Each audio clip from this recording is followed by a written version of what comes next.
Hi అందరికీ. Meal maker సేమియా ఉప్మా ఎలా తయారు చేసుకోవాలో చూద్దాము.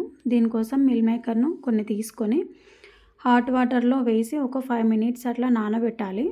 నానబెట్టి వాటర్ మొత్తం తీసేసి ముక్కలుగా కట్ చేసుకొని పక్కన పెట్టుకోవాలి. తర్వాత 2 పచ్చిమిర్చి, ఒక క్యారెట్, ఒక ఆనియన్ తీసుకొని కట్ చేసి పెట్టుకోవాలి. స్టవ్ పైన ఒక కడాయి పెట్టుకొని మనకు సేమియా తీసుకొని వేయించాలి. పచ్చిదనం పోయే వరకు వేయించుకోవాలి. వేయించుకున్న తర్వాత ఒక 2 టేబుల్ స్పూన్ల ఆయిల్ని వేసుకోవాలి. ఒక 2 టేబుల్ స్పూన్ల ఆయిల్ని వేసిన తర్వాత వేయించుకోవాలి. బ్రౌన్ కలర్ వచ్చే వరకు మంచిగా వేయించుకోవాలి సేమియాను. వేయించుకున్న సేమియాను ఒక ప్లేట్లోకి తీసుకోవాలి.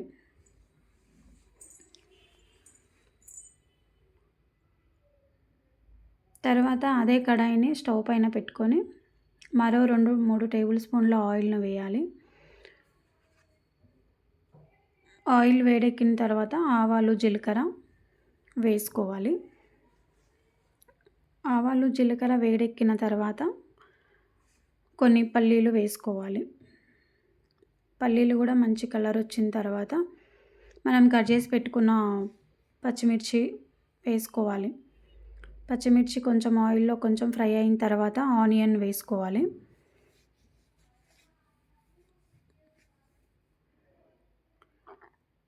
ఆనియన్ కలర్ చేంజ్ అయ్యే వరకు వేయించుకోవాలి. ఆనియన్ కలర్ చేంజ్ అయిన తర్వాత క్యారెట్ ముక్కలు వేసుకోవాలి.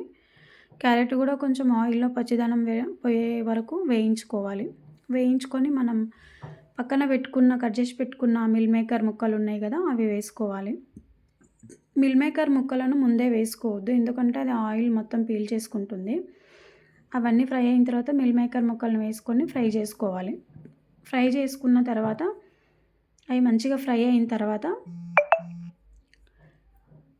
వాటర్ పోసుకోవాలి. ఒక గ్లాసు సేమియాకి 1.5 గ్లాసు వాటర్ పోసుకోవాలి. పోసుకొని టేస్ట్కి తగ్గ సాల్ట్ వేసుకోవాలి. సాల్ట్ వేసుకొని మూత పెట్టుకొని వాటర్ను మరగనివ్వాలి. వాటర్ మరిగిన తర్వాత మనం వేయించి పెట్టుకున్న సేమియాను అందులో వేసుకోవాలి. వాటర్లో వేసుకొని మంచిగా కలుపుకోవాలి. మొత్తం కలిసేటట్టుగా కలుపుకోవాలి. కలుపుకున్న తర్వాత మనం స్టవ్ని సిమ్లో పెట్టుకోవాలి. సిమ్లో పెట్టుకొని మూత పెట్టుకోవాలి.